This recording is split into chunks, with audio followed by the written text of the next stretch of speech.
Hello. नमस्कार विद्यार्थी मित्रांनो. आपल्या एस पी मॅथ अकॅडमीमध्ये सर्वांचं स्वागत आहे. चला तर विद्यार्थी मित्रांनो, आज आपण 1 मार्काला म्हणजे एम-सी-क्यू क्वेश्चन 2 चलातील रेषीय समीकरण गुणांचे एम-सी-क्यू कोणते बेटा? एम-सी-क्यू क्वेश्चन फिक्स ह्याच टाइपचा क्वेश्चन आपल्याला बोर्ड एक्झाम 2026 मध्ये तुम्हाला बघायला मिळेल.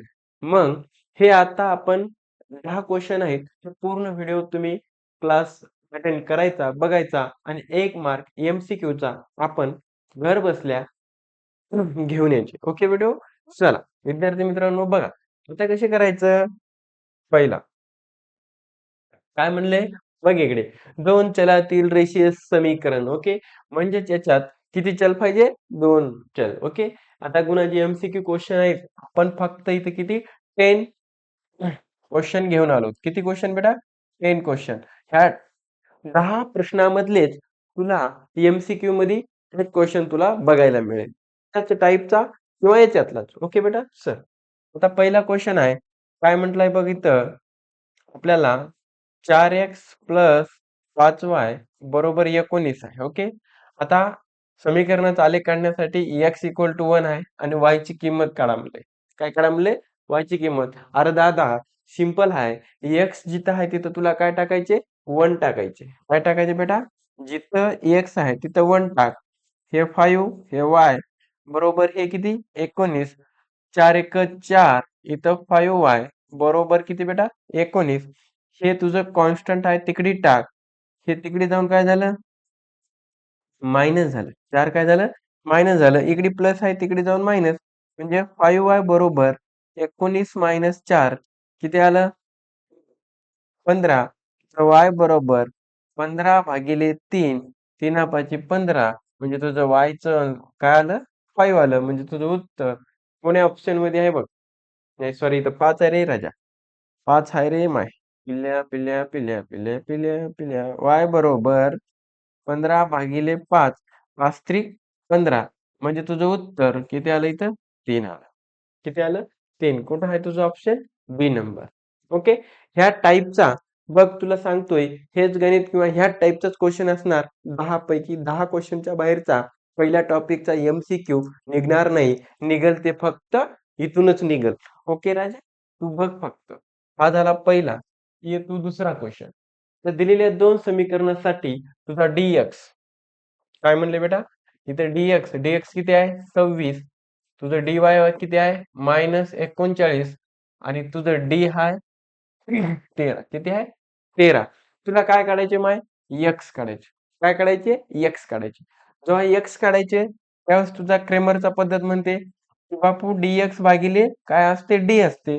मग dx किती आहे तुझं? 26. d किती आहे तुझा? 13.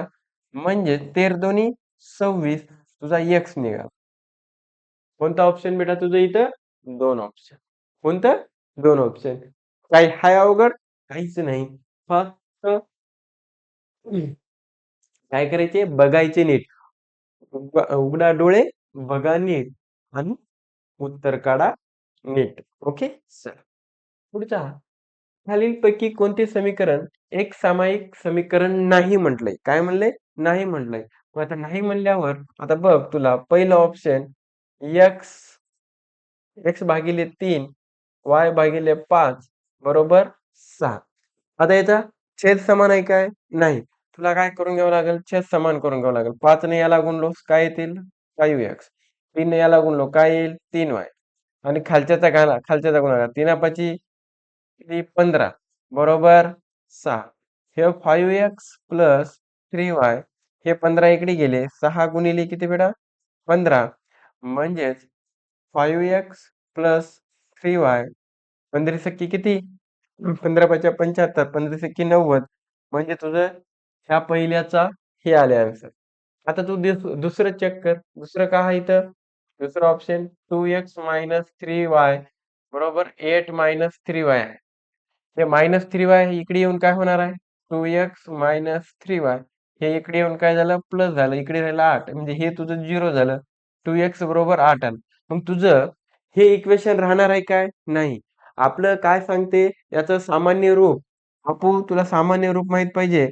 काय सांगते ax plus by plus C equal to 0 ह्या रूपामध्ये त्याला आणायचं. कोण्या रूपामध्ये? ह्या रूपात. आणि याच्यात काय सांगते x आणि y हे दोन चल पाहिजेत. काय पाहिजे? x आणि y हे दोन चल पाहिजेत. आणि a b c तीन कॉन्स्टंट. आणि याची कंडिशन आहे a आणि b ऍट दॅट म्हणजे एकाच वेळी काय नाही पाहिजे? 0 नाही पाहिजे. ओके. आता याच्यात एकच व्हेरिएबल्स आहेत. दोन आहेत काय? नाही. म्हणजे तुझा दुसरा ऑप्शन आहे काय? नाही. आता तिसरं बघ. इथे x आहे -3y आहे. ओके. याला सॉल्व्ह करून बघ. इथे x स्क्वेअर आहे म्हणजे हे बी नाही. आणि इथं x आणि y चा कितवा घातांक राहायला पाहिजे? एक घातांक राहायला पाहिजे. x आणि y व्हेरिएबल पाहिजे. ओके बेटा? तर आता तुझं काय आलं हे आहे काय बघ. पहिलंच ऑप्शन आहे आपलं. जर याला सॉल्व्ह केल्याच्या बाद म्हणले पण सॉल्व्ह नाहीये. इथलं चेक कर बेटा. का आहे इथं? x प्लस 2y बरोबर 5 मायनस 3y म्हणजे x इथं 2y मायनस 3 ला इकडे घेऊन ये. इकडे झालं प्लस 3y इक्वल टू 5 म्हणजेच x प्लस 5y बरोबर 5. तुझं म्हणजे हे दुसरं कोणतं? हे तुझं तिसरं ऑप्शन आहे. हे फ्रॅक्शन मध्ये आहे. ज्यावेळेस ह्याला सॉल्व्ह केल्याच्या नंतर आले. पण अगोदर आहे का एक समीकरण? कोणतं नाही म्हटलं का? हे तर आहे, हे बी हाय आणि हे -3y इकडे येऊन काय झालं? +3y म्हणजेच आपलं सरळ सरळ याचं इक्वेशन नाही म्हटल्यावर आपलं हे ऑप्शन आहे. ओके.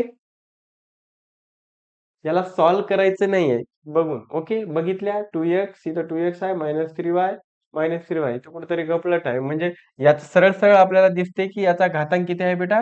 2 आहे. आपल्याला घातांक किती पाहिजे? x आणि y पाहिजे. तरच आपलं दोन चलातील रेषीय समीकरण होते.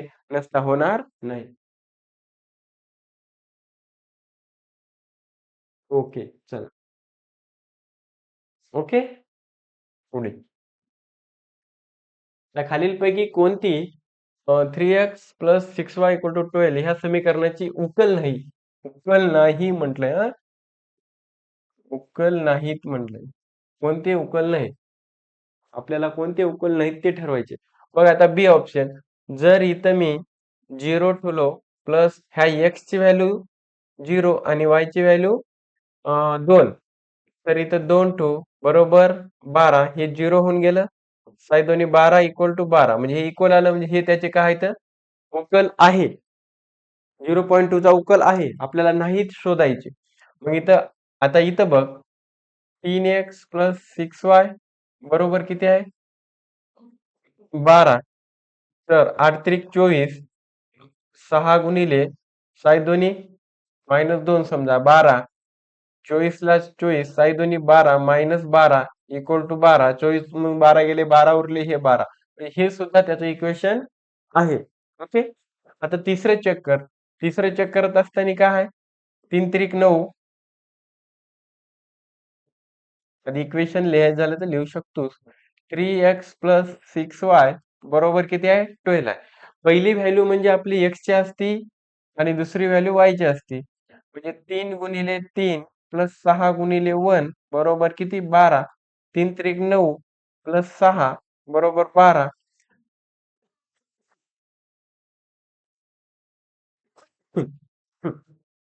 चला. 9 6 किती झाले? 15 इक्वल टू 12 म्हणजे हे इक्वल आलेलं नाहीये. तसं आपल्याला करायचे पहिलं चेक. पहिलं 3x प्लस 6y बरोबर किती आहे? 12. 3 गुणिले -4 आहे.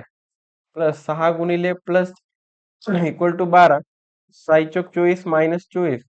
6 चोक 24 इक्वल टू हे काय आलं? 12. म्हणजेच बा -4 आहे ना? -4 म्हणजे 4 त्रिकम 12. 4 त्रिकम 12. 24 मधून 12 गेले 12 उरले हे 12 म्हणजे हे इक्वल आहे हे इक्वल आहे हे इक्वल आहे हे इक्वल नाही. तुला काय म्हणलंय? कोणता उकल नाही? कोणता उकल नाही म्हणजे जर पहिली व्हॅल्यू आता हे x ची होईल हे y ची होईल. जर हे या इक्वेशन मध्ये ठेवल्या त्याच्या इक्वल टू जर तीच संख्या आली तर ते त्याचा उकल असते. जर येत नसेल ते त्याचा उकल नसते. म्हणजे तुझा ऑप्शन आहे कोणता बाळा? डी. कोणता आहे? डी. ओके. चला समोर. आता बघा हे काय आहे? 3, 2, 5 x 5 x okay equal to 2y. आपल्याला हे असे क्वेश्चन बघायला भेटतात बाळा.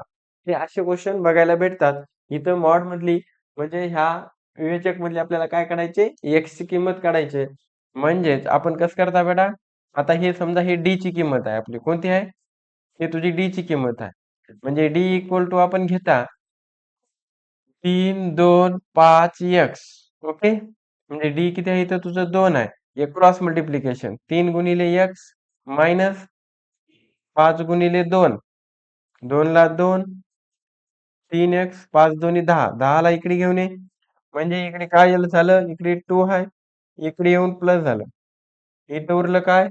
3x 10 2 किती झाले 12 बरोबर 3x म्हणजे 12 भागिले 3 बरोबर x 3 चोक 12 म्हणजे तुझी x ची किंमत किती निघाली बाळा? 3 चोक 12 म्हणजे 4 निघाली. 4 ऑप्शन मध्ये आहे का? बघ नीट. हा बघ इथं 4 आहे. इथं 4 आहे. म्हणजे तुझं उत्तर काय आलं? 4 आलं. याला असं सॉल्व्ह करावं लागेल. तेव्हा त्याची व्हॅल्यू आपल्याला भेटेल. ओके? समजला? साधा एकदम सोपा क्वेश्चन. ओके? समजला असेल तर चालायचं का पुढे? चला. पुढचा क्वेश्चन. पुढील समीकरणासाठी डी ची किंमत काढा. डी ची किंमत काढा म्हणाले 5x प्लस 3y प्लस 11 हे 0. दुसरं इक्वेशन आहे आपल्याकडं 2x प्लस 4y बरोबर -10. काय बेटा? -10. आता हे इक्वेशन 5x प्लस 3y ह्या प्लस 11 ला तिकडे पाठवा. तिकडे जाऊन काय झालं? -11 हे झालं पहिलं इक्वेशन. ओके. तसंच दुसरं इक्वेशन काय? 2x प्लस 4y बरोबर -10 हे झालं आपलं दुसरं इक्वेशन. मला काय काढायचे बेटा? डी ची किंमत काढायची. डी ची किंमत काढत असताना काय करायचं? पहिल्या व्हॅल्यू जशाला तशा 5 2 x च्या व्हॅल्यू नंतर y च्या व्हॅल्यू 3 आणि 4. ओके. आता डी काढत असताना काय करायचं माहित आहे? समोरासमोरील संख्येचा काय करायचं? गुणाकार म्हणजे 5 गुणिले 4 म्हणजे सामने वाली खिडकी में. हे बघ समोरासमोरील मग -2 गुणिले 3 हा पहिली संख्या याच्यासोबतच गुणाकार करायचा समोर लिहायचं. हे जर समोर लिहिलं असतं तुझा आन्सर चुकते बेटा. ओके. 4 पंचे 20 मायनस 3 दोन्ही 6 तर 20 मधून 6 गेले किती उरले? 14 उरले. प्लस की मायनस? प्लस 14 काय? प्लस 14 म्हणजे तुझं ऑप्शन आलं किती? फर्स्ट. पर्याय नंबर पहिला 14. Okay done. चलो जाऊ पुढच्या प्रश्नात. पुढचा प्रश्न म्हणते तुमच्यासाठी दिलाय की 49x -57y बरोबर 172 आहे. याला आपण पहिले घेऊ. दुसरं कोण आहे? 57x मायनस 49 मायनस आहे ना मायनस y बरोबर आहे 200. मला कोणाची किंमत काढायची बेटा? x प्लस y ची किंमत काढायची. आता मला सांगा हे इक्वेशन आहे. ह्या दोघांची जर मी ऍडिशन केलो तर काय होणार आहे? मायनस मायनस प्लस होते. म्हणजे इथं काय येते? साइन मायनस येते. मला याची काय करावं लागेल? हे बघ. त्या दोघांची जर मी प्लस केलं तर उत्तर कशात येणार आहे? आपलं मायनस मध्येच येणार आहे. मला काय पाहिजे इथं? प्लस पाहिजे. मग प्लस करायचं झालं तर मी काय करतो राजा याला?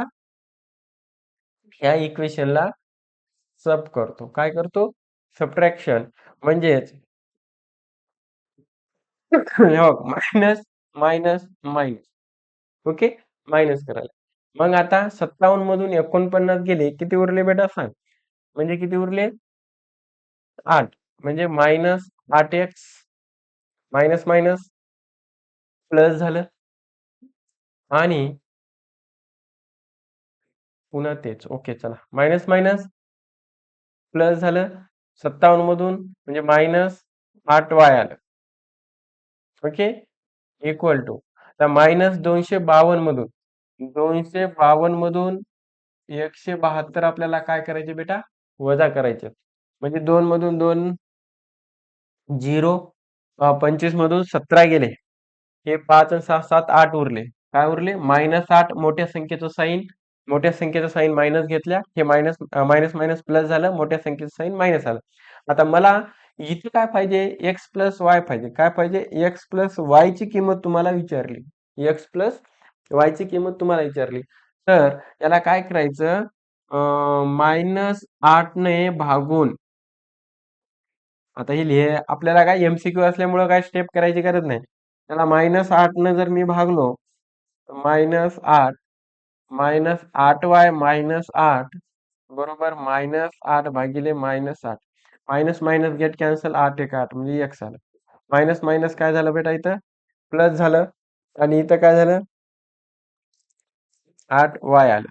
बरोबर ओके आणि इथं काय येते मायनस मायनस गेट कॅन्सल म्हणजे x इक्वल टू 8 एक 8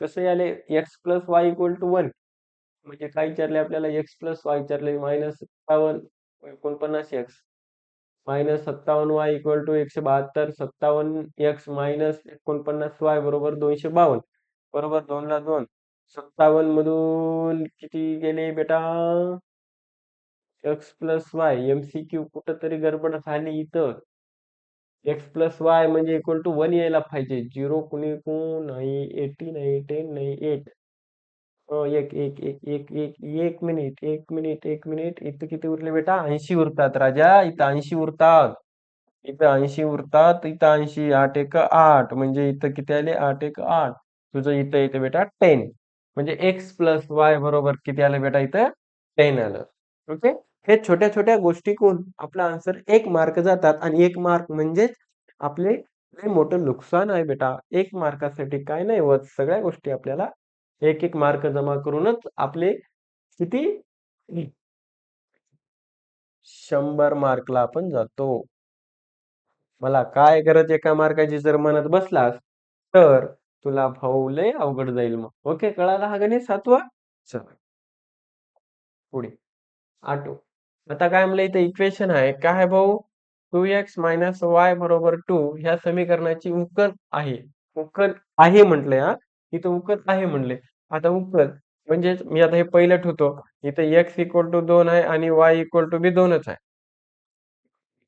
-2 इक्वल टू 2 यायला पाहिजे बेदोनी 4 -2 2 4 मधून 2 गेले 2 आले बरोबर 2 आले म्हणजे आपलं काय झालं बेटा इथं पहिलं इक्वेशनच बरोबर आहे तरी तुला जर वाटलंच दुसरं इक्वेशन एकदा चेक करून बघ 2x मायनस वाय बरोबर 2 2 गुणिले इथं किती आहे x ची किंमत 5 मायनस y ची किंमत किती आहे इथं 2 बरोबर 2 5 दुनी 10 मायनस 2 बरोबर 2 10 मधून 2 गेले किती उरले 8 म्हणजे 2 इक्वल आलं काय नाही म्हणजे हा उकल नाहीये ओके जर तुला तिसरं चेक करायचं झालं तर वे दोन्ही 4 आणि इथं 5 आहे 4 मधून गेले -1 म्हणजे बरोबर आहे काय नाही आता इथं तिसरं बघ 5 5 दोन्ही 10 आणि इथं 5 म्हणजे 5 म्हणजे किती उराले 5 उराले म्हणजे हे पण नाही हे पण नाही आणि हे पण नाही तुझं कोणतं आहे पहिलंच ऑप्शन आहे 2 इक्वल टू 2 म्हणजे ही समीकरणाची उकल आहे ओके बेटा चला, पुढे आता इथं काय दिलंय बघा एक्स मायनस वाय बरोबर 10 आहे आणि एक्स प्लस वाय बरोबर किती आहे 70 आहे उकल सांगा म्हणाले काय उकल सांगा अरे भाऊ एकदम सोपं हे कटलं 2x बरोबर किती झाले इथं 80 तर x बरोबर 80 भागिले 2 तर x बरोबर 2 म्हणजे x ची किंमत तुझी किती निघाली 40 इथं 40 आहे इथं म्हणजे हे बघ हे कटलं हे कटलं हे कटलं सरळ सरळ x ची किंमत किती निघाली 40 निघाली इथं x ची किंमत पहिली x ची असते नंतर y ची असते x ची असते नंतर y ची असते तुझं उत्तर इथंच घटलं तरी पण तुला वाटलं तर ह्या दुसऱ्या इक्वेशन मध्ये ठेवून टाक आणि संगत y ची किंमत काढ बेटा. x म्हणजे 40 प्लस y बरोबर 70. y बरोबर 70 मायनस 40. तर y बरोबर 70 मधून 40 गेले किती उरले? 30 उरले. मग तुझं पहिलंच ऑप्शन करेक्ट आहे. ओके, समजलं? चला नेक्स्ट क्वेश्चन. आता इथं काय आहे बेटा? ह्या इक्वेशन मध्ये म्हणजे 4x प्लस 3y बरोबर किती आहे इथं? 19. हे झालं आपलं पहिलं इक्वेशन. दुसरं इक्वेशन काय आहे? 4x मायनस 3y बरोबर मायनस 11. हे झालं आपलं दुसरं इक्वेशन. कोणतं झालं? दुसरं इक्वेशन. ह्या समीकरणासाठी dx ची किंमत किती आहे म्हणाले? dx. आता ज्या वेळेस तुम्हाला dx काढायचे ना बेटा, मी एक फॉर्म्युला देतो तुम्हाला. d म्हणजे काय? 12, dx म्हणजे काय? 32 आणि dy म्हणजे काय? 13. हा फॉर्म्युला यूज करून आपण म्हणजेच क्रेमर्सची पद्धत वापरायची. डी जेव्हा काढायचे तेव्हा 12चा फॉर्म्युला घ्या, dx काढायचे 32 आणि dy काढायचे 13. म्हणजे 12, 32, 13 हे काय? बापू नवीनच आहे मार्केटमध्ये. बघ इकडे हा पहिला रो म्हणजे हा पहिला कॉलम, हे दुसरा, हे तिसरा आहे. ओके, हा पहिला रांग, तुझी दुसरी रांग, हे तिसरी रांग. अशी तुला जर डी काढायचं झालं तर 12 घ्यायचा. म्हणजे पहिला रो घ्यायचा, दुसरा रो घ्यायचा. म्हणजे पहिला हे रांग घ्यायची, हे दुसरी रांग घ्यायची. तुला आता काय काढा म्हणलं? इथं डी काढा म्हणले. डी म्हणजे कोण आहे? तिसरा आणि दुसरा. इथं तुला dx काढायचे. dx काढायचे म्हणजे पहिलं कोण आहे? 3 आहे. 3 म्हणजे तिसरा रो पुढील आहे. किती आहे? 19 मायनस 11. दुसरा रो कोण आहे इथं? इथं 3 आहे. इथं -3 आहे. ओके, बरोबर आहे ना? हा, 3 -3. ओके, बस सिंपल. मग आता हे तर याच्या पुढे माहितच आहे. याने याच्यासोबत गुणाकार. 19 गुणिले -3 मायनस 11 गुणिले 3. तर इक्वल टू 19 त्रिक किती? -57. -57 मायनस मायनस प्लस झालं. 11 3 33. 7 मधून 3 गेले, 4 उरले. 5 मधून 3 गेले, 2 उरले. म्हणजे तुझं उत्तर आलं -24. काय आलं बेटा? -24. ओके, असं एकदम सिंपल आणि साधे क्वेश्चन आपल्याला एमसीक्यू मध्ये विचारतात आणि ह्याच टाईपवर विचारलेले आहेत. आणि हाच टाईप तुम्ही जरी केलात तर तुमचा 1 मार्क एमसीक्यूचा मिळण्यात येतो. कारण एमसीक्यूचा सहसा कोणाला भेटत नाहीत, कारण लय जण रॉंग होतात. त्याच्यासाठी एमसीक्यू वर भर द्यायचे. एमसीक्यूचे आपले किती असतात बेटा? 4 मार्क असतात. आणि हे याला त्याला विचारून नाही करायचं. आपण स्वतः मनानं हे सॉल्व्ह करायचे, म्हणजे आपले 4 मार्क फिक्स असतात. ओके बेटा, जर व्हिडिओ आवडला असेल तर लाईक कर, शेअर कर आणि चॅनलला सबस्क्राईब कर. Okay, bye.